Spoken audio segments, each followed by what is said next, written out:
In this video, we're going to talk about how to do internal and external PAILs and rails for the hips.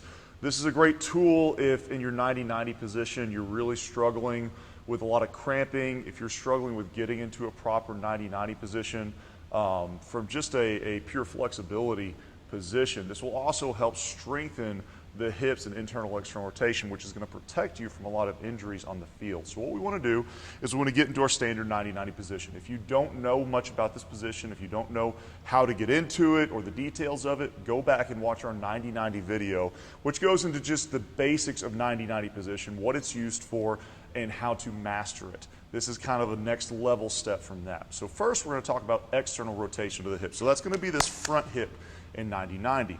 What we want to do is we want to further acquire range of motion, and we want to strengthen the muscle and the tissue in a position that is not really comfortable in right here. This is not comfortable for most people. The muscle's not used to firing right here. That's why that cramping sensation starts to happen. When your tissue gets into a position that it's not used to firing in, then it starts to cramp because it just doesn't know what to do. So what we have to do is we have to teach it to fire there. We have to teach it to fire in that compromised or uncomfortable position. So we're going to get into this 90-90 position, 90 degrees at every joint. With this, I like to start athletes off in this standard 90-90. What I have found is that with some athletes, this isn't quite challenging enough for this front hip. And I'm wanting to feel this on the bottom side of this front leg and this front glute. So if you get here and we go through some of the coaching and you're still not really feeling a great stretch from this outside hip and this glute, what you can do is you can further extend this back knee, okay? This isn't quite 90-90 anymore, but I'm going to further challenge the front hip by getting more extension from this back leg, and now I don't need as much flexion forward to gain the same range of motion and stretching in this hip. But we'll do the standard right here just to explain what we're doing. Just understand if you go through this and you're just like, I'm not feeling a stretch at all, get this back knee back behind you more, and you're going to be able to further feel a stretch in this front glute. Now, where you feel the stretch is important. You might need to play around with some different torso angles to feel the stretch in the proper position, okay? So it's okay to play a little bit. What's important is you've got to feel the stretch where you're trying to stretch, okay? Sounds very basic and simple, but you'd be surprised how many people just don't feel the stretch where they're supposed to, and they go through it and they're just wasting their time. So what we want to do is we're going to be in our 90-90 position. I want to square up to this front knee as much as I can. If you need to place an outside hand to make sure you're not falling over at first, that's okay. I want to get in a very good posture position. So I want my chest up. I want to have my belly button pushed forward. I want to take this back hip and tailbone and anterior pelvic tilt. Now what that means is I'm trying to take my hips and rotate them back so my tailbone's coming up and away from you. Almost like if you were standing here, you're trying to stick your butt back about to do an RDL. So I've got my hips tilted back, my chest is big, and then I'm going to hinge forward, keeping that good posture, pushing my belly button down towards my front knee.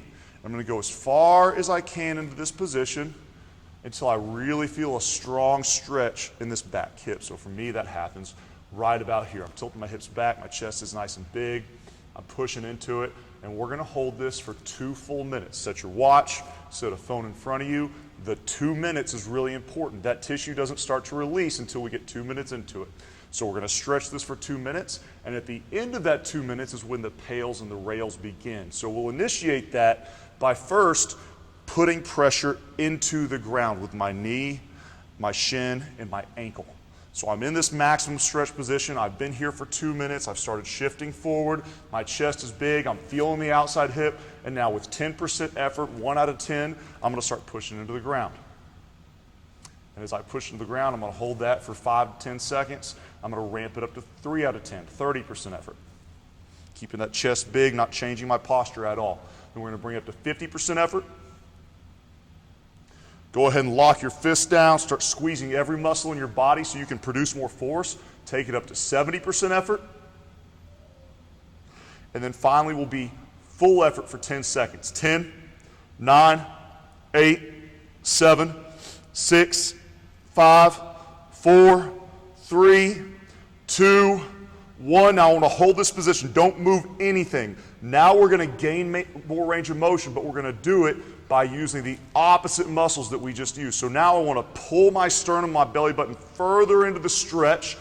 1 out of 10 effort, 10%. Then I'll bump it up to 30%. Then 50. Again, I'm going a little faster here, but it should take 5 to 10 seconds for each of these. Then 70. I'm locking everything down. And then 10 out of 10 effort. All you got for 10 seconds. 10, 9, 8, 7, 6, 5, 4, 3, 2, 1, and then I can relax. You'll gain range of motion in that external rotation to the hip like that. You saw I'm really coaching through it right now, so I'm not fully engaged in doing a PAIL and rail, and even just coaching through it, demonstrating, I gained several inches of range of motion. Now, what about internal range of motion? This back hip, well, this one's actually going to be harder for most people to feel than this front hip. This is a real challenge for a lot of people, but you gain a lot of range of motion here, and you gain a lot of benefit in injury prevention by strengthening this back hip and that internal range of motion. So what we want to do is we want to stay in this 90-90 position, 90 degrees at the ankle, knee, hip, everything just like we do normally. And now I'm going to rotate my shoulder towards my back foot. Now this one's going to be harder to get into, so feel free if you need to go ahead and put those hands behind you and brace yourself up. Posture is important, okay? So I want to keep that big chest. I don't want to get rounded ever in this position. I like to take that hand, if capable, and grab that back ankle, okay? That helps me keep in the posture I want to have, keep that good neutral spine, stacked hips. Also helps me pull my shoulders towards the hips, so I'm really challenging right here. Then what I want to do is I want to take this gap underneath my thigh, push it down, okay? So start taking away some of the stress of the room down there. Chest is big, and I want to start pulling this shoulder towards this back hip. And even right now, I'm lighting up all through this back leg, into that hip capsule, up through my back even a little bit right there. That's what you want. So we're going to get in this position. Great posture, neutral spine, shoulders are tilted, pulling back towards this foot. I'm going to hold this for 2 minutes, just like we did.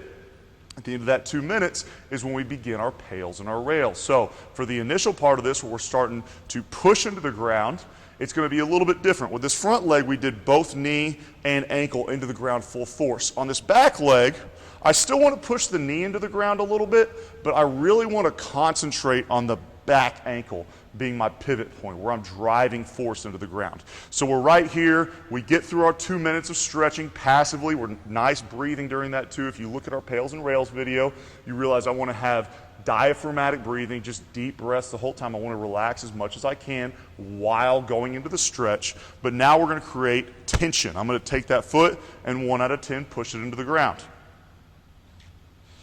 Posture up to a 3 out of 10, up to a 5 out of 10 or 50%.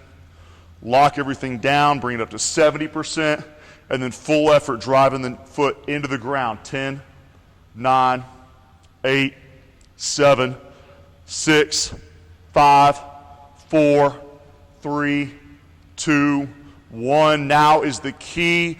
I want to keep my knee in the ground, but this time I'm going to try to lift my shoulder into this foot. So it's going to be the sensation of lifting this foot up off the ground, but instead of the foot coming up, I'm pulling my shoulder deeper into the stretch. So I'm right here, I'm in the position, I'm going to pull into the stretch, now I'm lifting up. 10,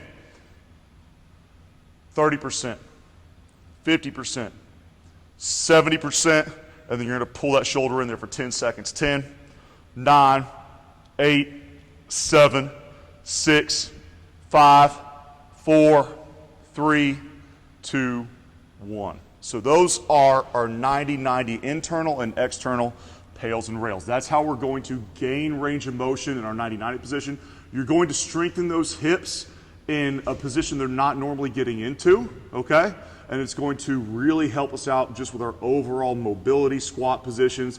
Everything starts with the hips. So this is something really good to do once or twice a week.